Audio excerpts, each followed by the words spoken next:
Race-baiting Don Lemon gets schooled by Morgan Freeman when they're talking about racism and wealth inequality. You guys have got to check this out. You think that race plays a part in wealth distribution, or either a mindset that you can't Today? or cannot? Yeah. No. You don't? No, I don't. I don't. Hey, you and I, we're proof. Why would race have anything to do with it? Put your mind to what you want to do and go for that. It's kind of like religion to me. It's a good excuse for not getting there. Yeah.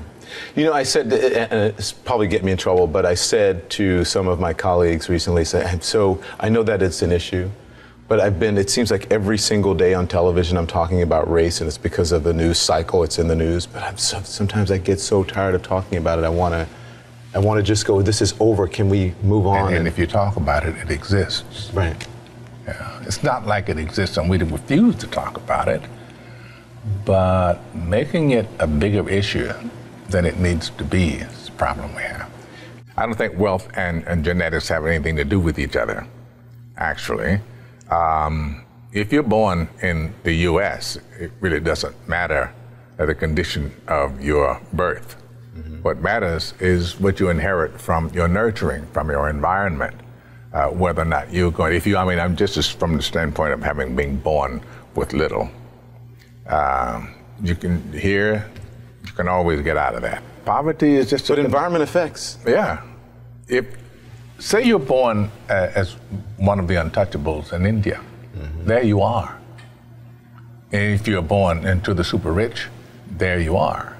Here, you can be born to the super rich, but 3-4 generations down the line, it's gone. Mm-hmm. I was born in Memphis, Tennessee. I had a long haul from where I came from to here, but here we are. Right.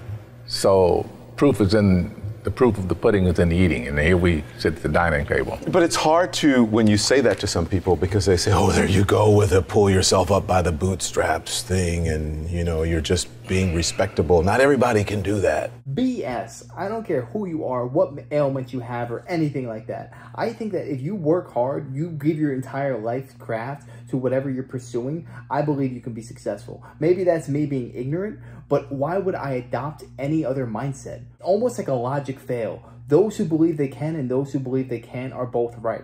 You have to believe that you're capable of anything in this life. And the people who just sit back and say, oh, I can't do it because of this, because of that, because of this, because of that. No, you are a loser because of what you are telling yourself. You can do this. There is nothing limiting you other than your own minds. We had a black president. It doesn't matter what your race is, what creed you are, what religion you are. I don't care. Most Americans don't care. It just all comes down to the narrative that you tell yourself. Well, everybody can. Everybody doesn't. Courage is the key to life itself. There are a lot of people who are born in situations where they say, well, I'll never get out of this. So they won't. I say to people who say, well, I would like to have done so and so and so. So, well, you could have done it. So, well, I couldn't get out of here. Well, man, the bus runs every day. That first few seconds was a rare moment of honesty from Don Lemon. It's easy to get lost in the whirlpool of a racially charged news cycle and end up inadvertently feeding it. But I think I know what the immediate objection to Morgan Freeman's statement would be. What Don Lemon calls pull yourself up by your bootstraps advice isn't just ignorant positive sloganeering, but actually the most empowering message that an individual could get. Remember, race is not the same as history, and race is certainly not the same as ability.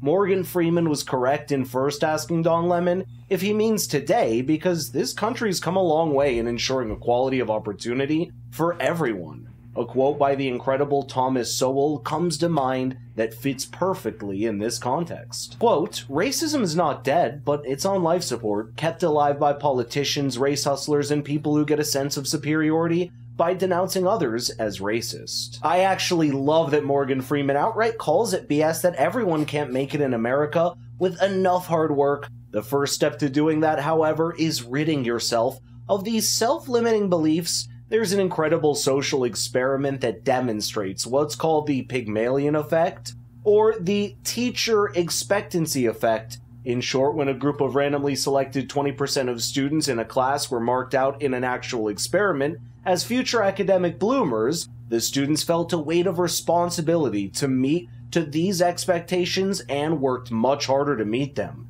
Expectation of yourself is a powerful catalyst to action, and expecting a barrage of obstacles before you've even tried is a powerful hindrance to taking action. The force of limiting or empowering beliefs can take you in different directions, and it's important to pick them carefully. A country like the United States with high income mobility and an economy that needs to reward hard work and talent by necessity would not thrive if it made race a barrier to growth. Andrew Tate said something similar to Tucker Carlson, talking about the sheer power of personal competence even if you think the world is out to get you because of your race. Watch him pick apart the idea of a vague societal racism and how politicians benefit from pushing it. Even if the world's racist against purple people, the best thing you can do is be such an exceptional purple person that they need you they need you. The only answer is hard work. The only answer is self-accountability, masculine essence, honor, dignity, making your ancestors proud of you because you hold the same last name as them. The answer is the same regardless anyway.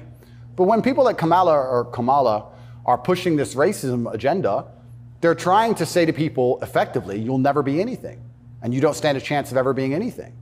And I think that that makes people who aren't anything feel a little bit better about themselves. It's cope. And that's the only fans she has left, are losers who she's told it's okay to be a loser. Belief has a direct impact on action, and not taking the right action can end up reinforcing that belief until it becomes a crutch for inaction. That's also important to not let your word manifest into belief, which is why it's important not to speak something like racism into existence. Bottom line, the people who are in charge of this world, they want you hopelessly dependent on them and their system. Because if they have self-fulfilling people, they don't have to rely on the government for food stamps, subsidies, or anything like that, then they're free. And the best way for them to do that is to lie to you and to deceive you. Say, oh, you're not capable of this because of your upbringing, because of this, because of that. No, it's all just cope. Anyone can achieve anything in this life. If we can't listen to these people who only want us to be mindless drones and accept whatever propaganda they are spewing down our throats. Be clear, in an earlier interview with Mark Wallace, where I think he's given everyone the first proximal step to eradicating racism in their own personal sphere. Black History Month you find Ridiculous. why? You're going to relegate my history to a month? Oh, come on. What do you do with yours? Which month is White History Month? Well, come on, tell me. Well, I'm Jewish. Okay, which month is Jewish History Month? There isn't one. Oh, why not? Yeah. Do you want one? No. I don't either. I don't want a Black History Month. Black history is American history. How are we going to get rid of racism? Stop talking about it. I'm going to stop calling you a white man. Yeah.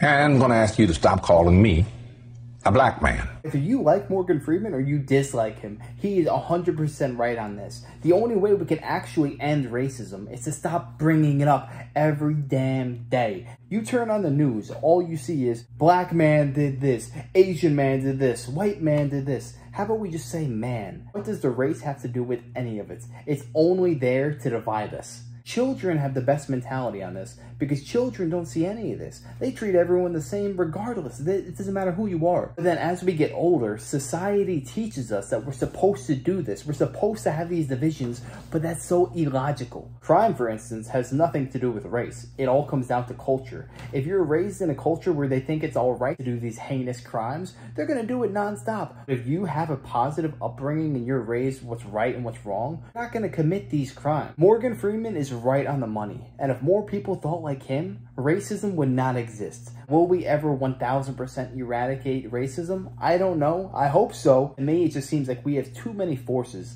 that want us all to be divided. But yeah, let me know your thoughts on this down below. What do you think of what Morgan Freeman said here and Andrew Tate? And let me know, what's your favorite Morgan Freeman movie? My personal favorite is Bruce Almighty when he plays God. I love that movie. But yeah, I hope you guys enjoyed this. And if you did, make sure to smash that like, comment, subscribe, and wish you guys nothing but the best. Till next time.